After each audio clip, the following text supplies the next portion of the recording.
First, we already had a public hearing on the budget, and we'll be voting on that tomorrow, correct? Hey, Jim. City Clerk? Yep, Okay. What time will that be? Noon? 1:30. What time? 1:30. 1:30. Okay, and then we have a public hearing directly after this meeting on the sidewalk. Excuse me, Counselor. Counselor, just one question. Joe, the public hearing is at 1:30, right? So we got to have it at 1:30, right? Okay, all right. Okay, just so with clarity here,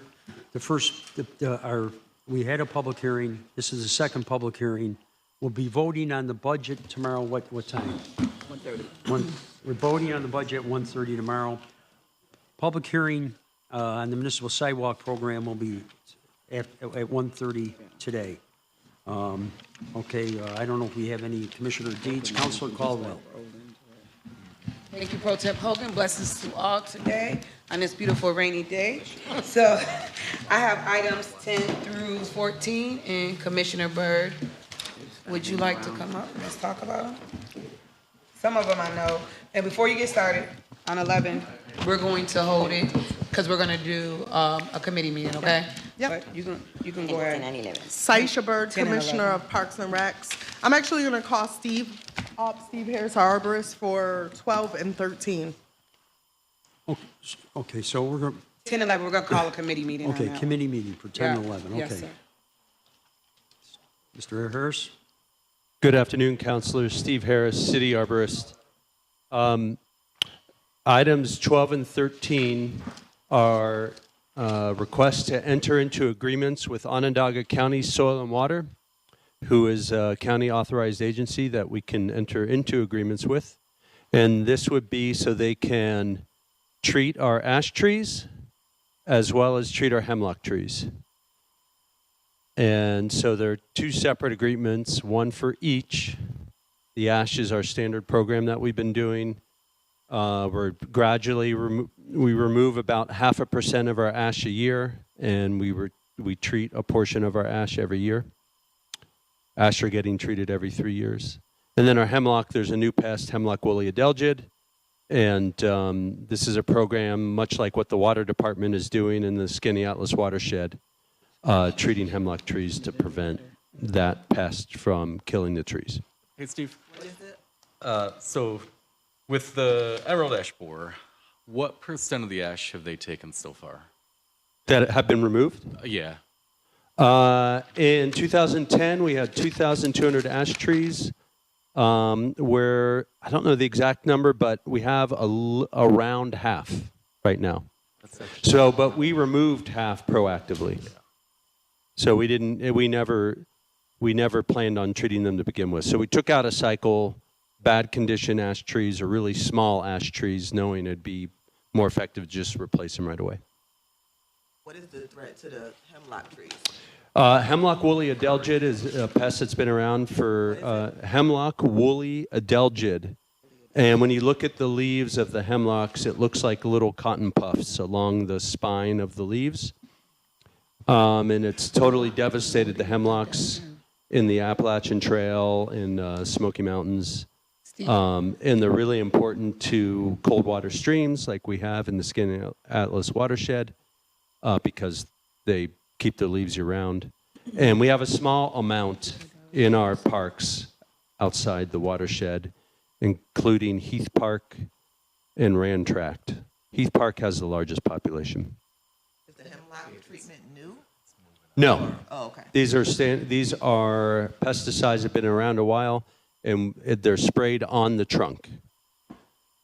But unlike the ash, the hemlocks are in more remote, they're not places we're walking by or people go by much. Steve, do you have anything while you're talking? And I was joking in my head because I'm like, hemlock. Say that again? Hemlock woolly, like woolly mammoth. Yeah. And then adelgid is ADELGID. GIE. First, middle, and last. Okay. Oh, there'll be a quiz later. Well, thank you. So on that note, and you probably might not have the answer, but that's like a pesticide that you put around, you said around the trees? You spray along the base of the trunk, the first 4 feet. Is there anything that they have also that can prevent, like, ticks for like in the, do you know of anything? I'm not versed in tick management. Okay. I thought maybe. Sorry, no. Do ticks ever be on the trees too or anything? Do you know? What I do know is the way that the ticks get on you is when they hop off the bus, which is either the deer or a rodent. They'll crawl on plants, usually mostly in the first 1 to 2 feet, and when you walk by, they latch on. Okay. Yep. Thank you. Yep. Just one thing. Yeah. Number 12, the contract goes to December 31st, 2026, right? Just For like- Hemlock Woolly Adelgid, and we have the letters, the changed letters right here Oh, look at with the y'all. what signal. There you go, Parks. Let's There you go, Parks. Let's go, Parks. Thank you. Thank you. Lastly, we have an agreement with TNT, Tomorrow Neighbors Today, for pass-through funding through Onondaga County Public Art Grant for $60,000 for 2 murals painted as part of City as Canvas, maintained by Parks and Recs. And half the money will be distributed in the beginning, the initiation of the mural, the other half upon completion. Thanks to Councilman Monto for making sure this grant got put through, put in. So our ask is to go into agreement for the murals. I'm all set with that. Thank you to you, and thank you to Research for seeing it through. It's taken a year and a half to get that 60 grand, so. Right. Any questions? No, not on that, but while I have you here, Commissioner Byrd, 2 things. Yes. Thank you for getting Franklin Park up and going. The water fountain looks beautiful, you guys, and it's ready just in time for wedding and prom season. That's right. So thank you on that. And I'm gonna call up Greg really quick about the ticks. And you're okay. We're good. Okay. Yeah, you. Yep. Ticks in the park. Just because I got a quick concern, I want to make sure I address this. So can we, I know, the research at Upstate, they no longer do it with the ticks, but is there anything that we can research and see what we can put that is not harmful to our children, but in the parks with, the ticks that we can put in or the signs, remember the little signs that they can see what the actual tick is? Yes. So that we can. Greg we Lowe, still do Chief know. Policy Officer. I'll follow up with the Okay. team to determine if there are any pesticide treatments. I've not ever heard of any pesticide treatment for this Okay. purpose. Your reminder about signage is one we can look at as some additional signage that identifies the most common types of ticks so people may be able to recognize them and take the steps to remove sooner. As you know, we did add the signage that creates additional tick warnings and gives best practices. Yeah. But I think your point was bigger versions of what a tick looks like. Yes, that would be very helpful. Yes. One of, right now season, I see the kids at Berry Park playing soccer, and all I keep thinking about is, Right. at nighttime, that's where the deers are. So if we can just get something up. Thank you very You much. bet. I appreciate it. I'm all set, you guys. Thank you. Okay, thank you, Councilor Hall. Councilor Majok. Thank you, Pro Tem. I have item 15 and 16.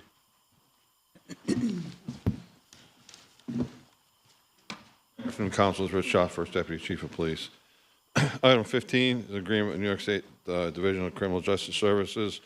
It's under the Anti-Violence Initiative Program. They want to give us $50,000 to be used for anti-violence initiatives in the Pell program.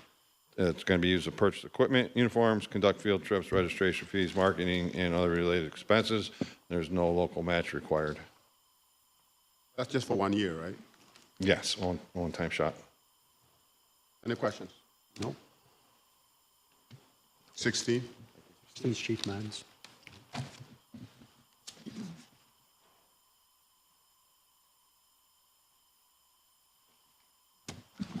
Good afternoon, Council. I'm Mike Mons, the Fire Chief. Number 16 is to ask your permission to allow the students at PSLA Fowler, the Fire Rescue Program, to utilize our training facility to do nationally certified and New York State certified firefighting courses. We've been working with the program for 7.5 years, giving them the basics, improving their ability to understand what we do as firefighters. This will be the huge step so they can come over and actually throw ladders, stretch hand lines, and just no fire is going to be involved, just doing skills without any dangerous atmospheres. So the agreement's for 3 years, 1 year with 2 additional years of your approval if the mayor and the council approve. And there was a question about insurance. The school district, according to the agreement, the school district is going to be responsible for any claims that result from them using the facility. Is there any other questions? Okay, thank you. No, great program. Chief, how many of our current firefighters came through the CTE program? So currently, right now, we don't have any right now because the program started in 8th grade. And so we're They just haven't getting to gotten the all the point way where the through. first class just graduated. And the bottom line is they have to score high on the civil service exam, part of the curriculum. We've been working with the Department of New York State Education, and we have merged some of the firefighting education into the New York State education curriculum. So they're getting the base knowledge, but we're giving civil service prep classes throughout this curriculum. They just have to score high on the exam to get considered for an opportunity one day. So. Great.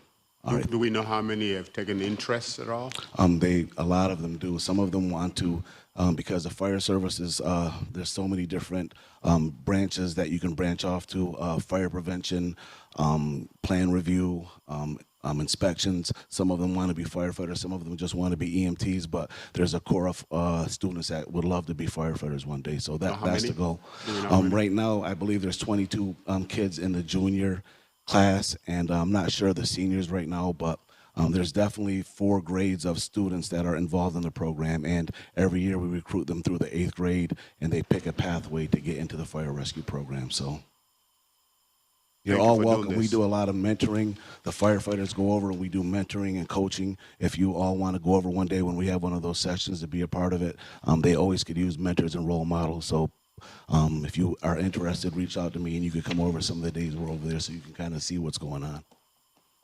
Joe, are you interested? Possibly. Chief Mons, I just have a question because I watch you guys with your suits on. How heavy are those suits? 75 pounds. Well, that's just the suits without any equipment, so So is there 75 pounds. age requirement for these kids? In the school district to be in the program? To do this? No, they have to be a certain age to actually get certified by New York State, which is 18. So most of them will be juniors, rising seniors, or in their senior grade. 17 Yes, to the start? younger students will be getting classroom education. We'll be doing field trips to the stations over to our training division, watching presentations and things like that, how to make a fire hydrant, how to use a fire extinguisher. We got a very expansive curriculum that we go through from 8th, 9th, and 10th grade. 11th and 12th grade is when they actually start doing more skills, hands-on skill training. So, Other questions? Chief, do you think you can get me a resolution?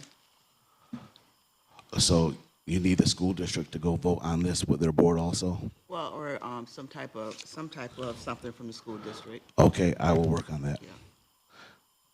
Any other questions? I will work on Thank that. you, Chief.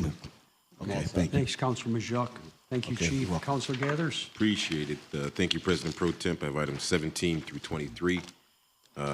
Item 17, no discussion needs to be needed. We've got the RFP. We're going to push it forward. Well, 2 separate things. We're going to continue the contract with LAS while also putting out the RFP as well. The RFP is good to go, and hopefully we can continue to do the good business with LAS parking. So we'll move forward with that one. Item 18 and 19, we're going to have a public hearing on this today at 1:30. I don't know if anybody has any questions in relation to the sidewalk program. Hearing none, we'll move on to item number 20. We'll have engineering come up for the design phases for our, sewer separation project, CNS. Gotcha. Good afternoon, councilors. Mary Robison, city engineer.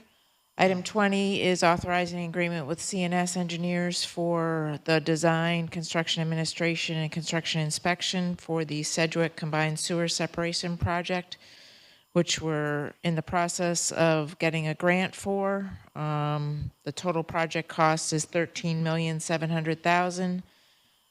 If we get this grant, will be 50% reimbursement from New York State Environmental Facilities Corp.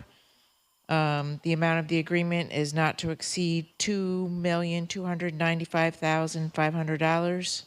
We need to execute this agreement and submit it to New York State EFC as part of the grant requirements. Any questions? Okay. Item 21 through 24 is a new project. We're asking for authorization of a Type 2 seeker for the engineering design services for a new storage building at 2109 Erie Boulevard East.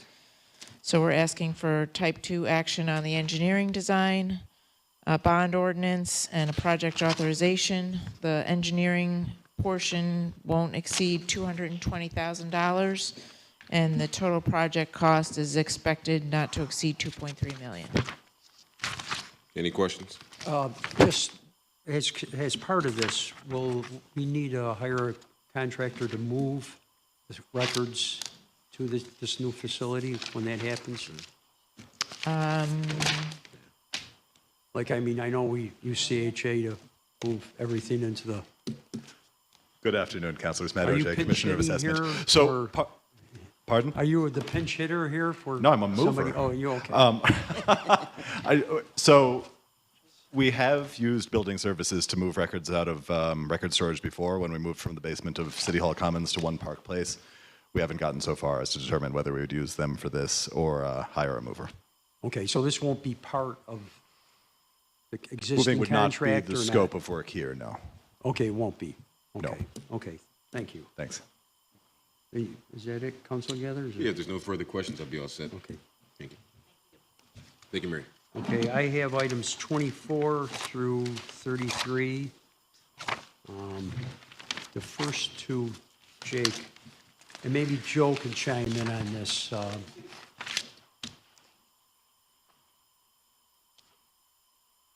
Jake's got it.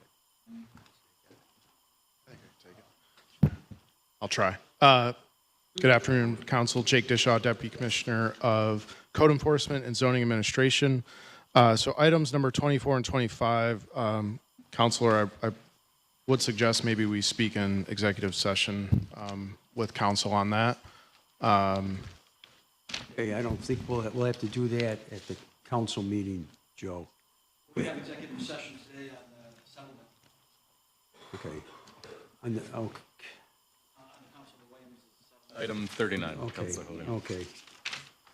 Okay, so, well, no, we got a, meeting at 1:30 too, so, okay.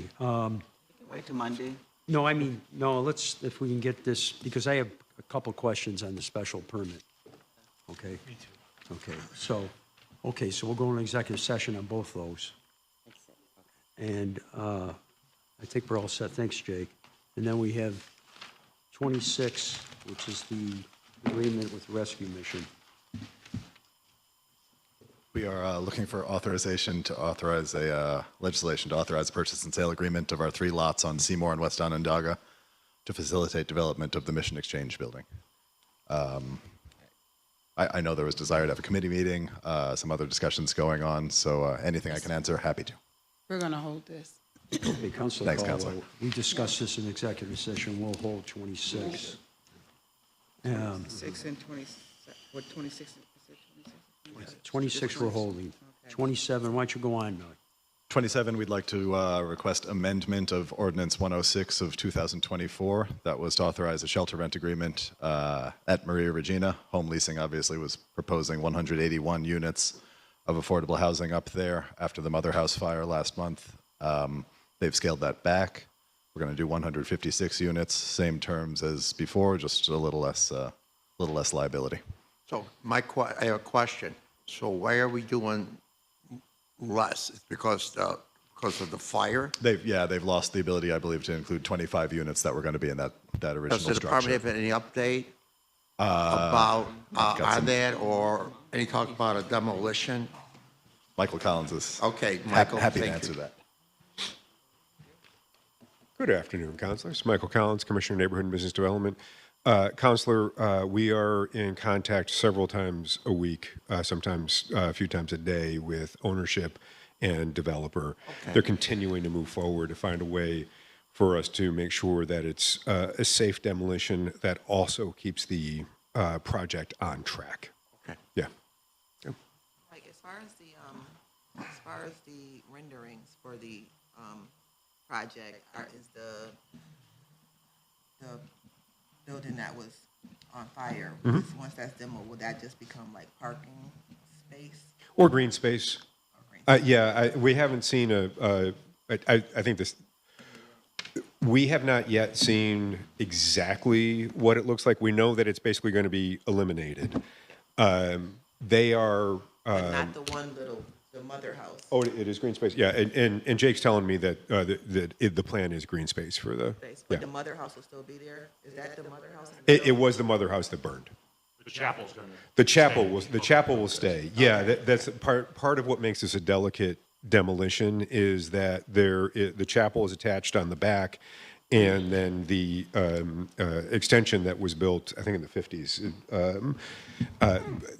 Our fire department is so amazing. Both of those, there's some water damage, but they saved both of those buildings, and incredible work by our fire department on that. So a demolition that ends up saving both of those properties without structural, because they have to do the structural evaluation of how they're attached, more of an issue for the extension than for the chapel. I would like to see some of the artifacts saved, but whether it's bricks or.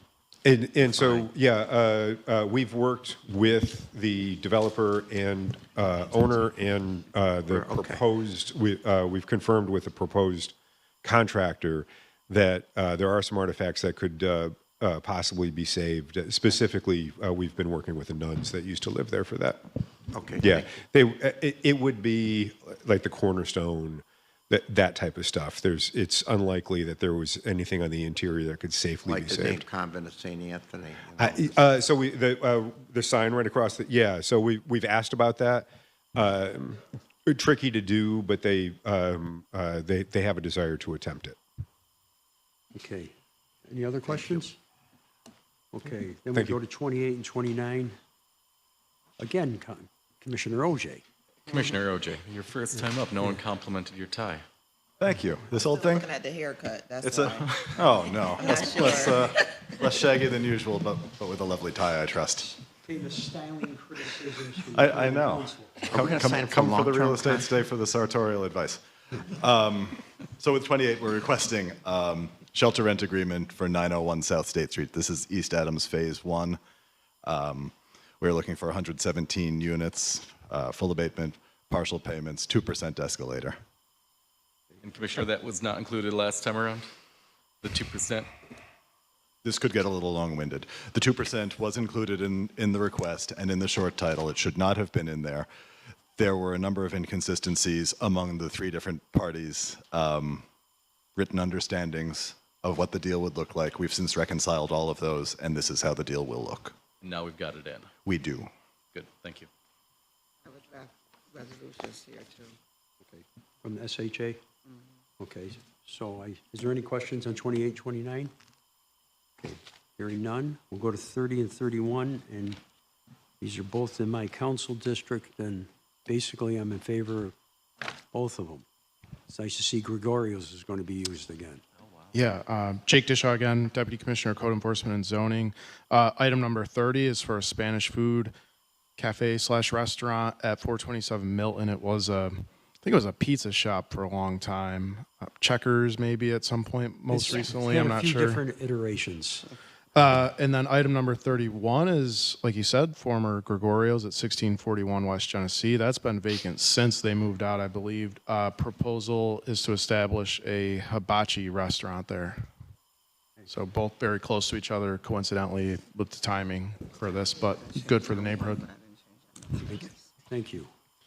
Item Go ahead, number Joe. 32 Jake. and 33 are for map maintenance. Both these parcels had re-subdivisions just before the rezone map was adopted, so they created new parcels that didn't get assigned to zone districts. So it's just some map maintenance to assign the zone districts due to the resubs just prior to the rezone map being adopted.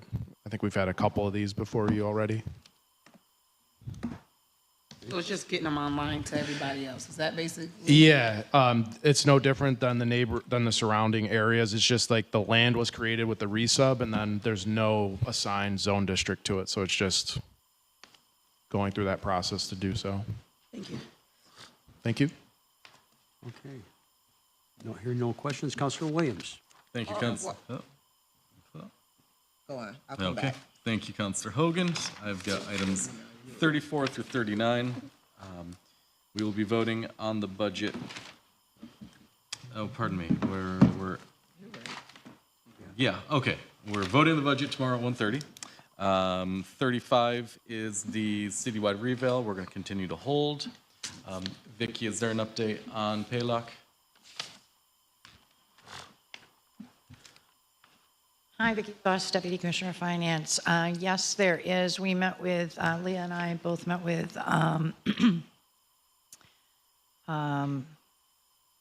we met with Barnacle, then we met with Laz, because Barnacle only sells, long story. We're going to develop a proposal with a summary of what everybody's proposing to us and what the costs involved will be, so you can do comparison and make a decision.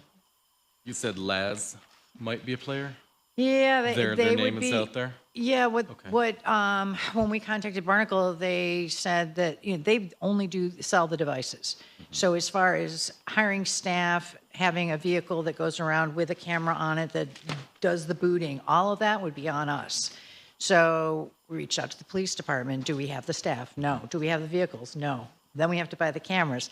So then we talked to Barnacle. They said, well, we're talking to Laz, and they do administrate the municipal programs in other cities, and, we'll put you in touch with them.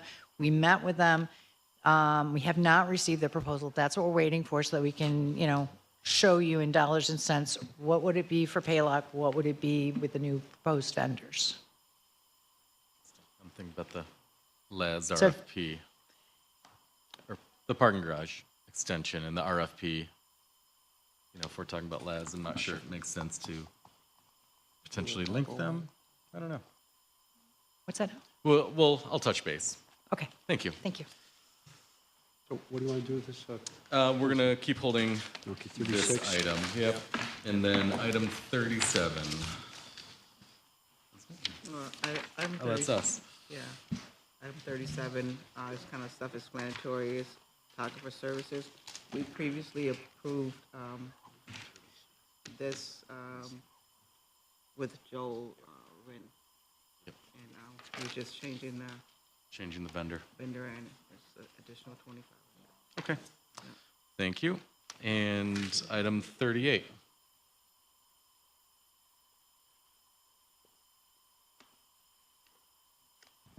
Good afternoon, Council. Mike Canizaro, Commissioner of Finance.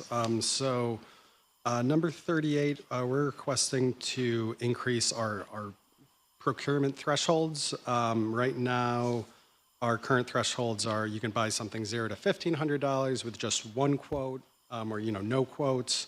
$1,501 to $3,000. You need 3 verbal informal quotes, so that means over the telephone. Those are difficult to document. This is kind of a similar requirement that you had waived when we did the investment policy a year ago. We removed verbal quotes. With inflation, just the cost of buying has gone up. So really, we're just looking to increase that $1,500 threshold to $3,000. It will decrease, lead time, experience from staff, from requisition to entry to receipt of goods, address rising inflation. This request originally came from the school district, and they were looking for us to get in line with the federal uniform grant guidance. So this is the federal requirements. The minimal threshold we can have without getting a quote is $10,000. We met internally, budget, purchase, FinOps. We weren't comfortable moving to $10,000 without 3 quotes. We thought that was too high of a threshold. So really, we're just looking to increase that $0 to $3,000 of just providing 1 quote. Again, reducing the administrative burden, lowering the thresholds, increases the number of transactions requiring this compliance requirement. So we're just trying to reduce self-imposed compliance by increasing from $1,500 to $3,000. The county does all of our buying. So on average, obtaining 3 telephone quotes would take 30 minutes to an hour of staff time. And it just, given the environment today, we're looking to increase the procurement threshold. The last time this was addressed was in May 2012. We're keeping all the other thresholds as far as 3 written quotes, and then an RFP is required for goods greater than 25,000 and for public works greater than 35,000. So really, the goal here is just removing verbal quotes from our procurement process. Like, what's the county threshold? Do you know what they do? They're higher than us. I would need to get back to you with what their actual And it's amount is. We are lower than 3,000. the state. We're lower than the federal government. We're lower than everyone right now. Why? I know that in our financial out, they talk about the competitive bid process as one of our areas for growth. Why are we conservative on this particular number?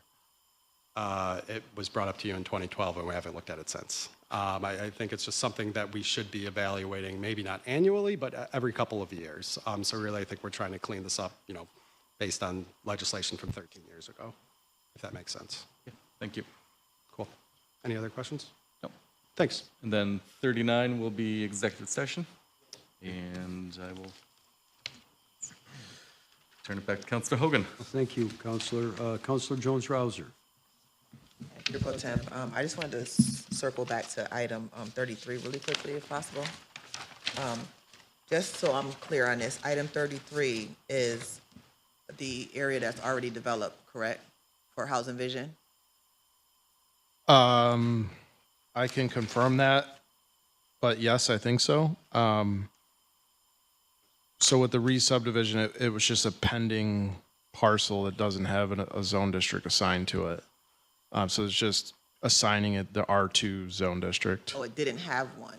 Correct. So it didn't take away because, any density? The re-subdivision happened and created a new parcel, and then the rezone map was adopted, but that parcel wasn't on that map yet. So that's, we hope that this will dwindle down, but we'll probably have a handful of others that we'll bring before you that just don't have a new zoning designation assigned to it. Okay. I have a question, Dick, real quick. So R2 meaning, R2 is 1 family, 2 family? Yeah, low density, 1 and 2 family. 1, 2 family. And is there R3? There is a range of mixes, but there's mixed use. There is small residential, but it's generally 1 and 2 family, and then multiple dwelling above that with mixed use, ranging from kind of lower density to higher density, like downtown. So my question is only just to say, so when we're, like for this, it was a parcel, and I know we're doing a lot of building, like Housing Vision, and it's phenomenal. I'm looking at the houses. We're not changing any of the R2s back to R1s, right? No. In the neighborhoods, right? They're all staying like R2s. Because in that Midland area, Cathro, Strainer, there's a lot of 2-family houses. So as we redo them, they're not switching them back to R1s, right? No, I mean, I guess a builder or a developer or an owner could change or build a 1 family in that, but because 1s and 2s are allowed if it's an R2 zone district, but existing 2 families are also fine too, and that's why we made that change last time around to help people that. So that is in a go. So Yeah. in those neighborhoods that were like missed all over, where someone's R1, R2, we're back to R2s in that whole neighborhood. Well, we didn't change any of that, so whatever it was is what it still is. Does that make sense? We did. Some of them got changed according to the new zoning. Yeah. Well, yeah, we haven't changed it since July of 2023. So we that haven't was changed my the question, map. because some of the houses on the zoning, and we could talk about it offline a little bit more, but some of the houses on the zoning was considered R1 in neighborhoods. Like, so one house would be R1, then you go 3 blocks down, it's R2, but that neighborhood is, you know what I mean? Like, it was R2 neighborhoods, more R2s than R1s, and they were like, In an older built-out city, there's going to be structures that exist that are non-conforming. A lot of work went into the map, the way it is laid out and the way it was adopted. But existing legal 2 families that are non-conforming can stay that way, and that's why we made that provision too, in the amendment change that we worked with you on last time around to address that situation. If you If you mean something else, we can talk after this, but We'll talk I offline. think we're Yeah. okay, but, Yeah. yeah, we haven't made any large-scale map changes or anything like that. What these items are just new parcels created via re-subdivision, and the new parcel never got assigned a zone district, so we're just giving it a zone district now. It was more just saying, so if a new developer came in and it was R2, for them to get a R3 bigger, they would have to come to you, right? To create something bigger. Yeah, if they wanted to, if there was an attempt to build something not allowed in that district, they would either get denied or have to meet the criteria to get a variance, Okay, yeah. that was- okay, Yeah. thank you. Yep. Thanks, Jake. To your question, Counselor, that is Housing Visions in Yeah, that. yeah. I didn't pay attention to the one word that it was resub. So, yeah. Go back to 40, Councilor Jones, Bowser. Yep, get in there. Yeah, item number 40 is just an amendment to our agreement with 6 firms that are helping us do building code and fire code plan review for commercial building permit applications. Just looking to amend the dollar amount to that agreement as we continue to try to work on all the applications we have and try to get them out the door as soon as possible. You said you're trying to get to a dollar amount? This is a request to increase the dollar amount to work with these vendors, to spend more money with these vendors. And the new is 100,000 more. Any questions on that? So, all right, if we have anything for Monday, I'll let you know. Thank you.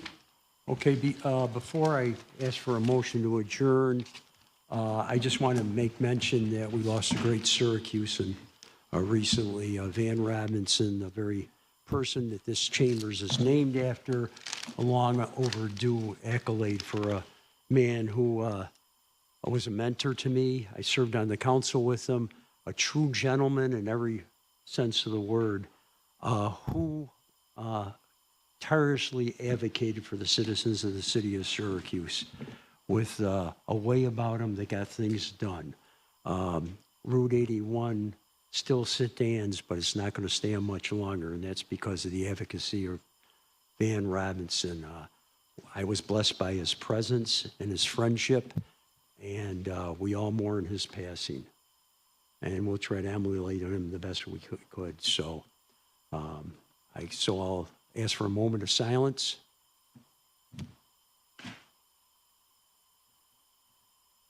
Thank you, and I'll ask for a motion to adjourn.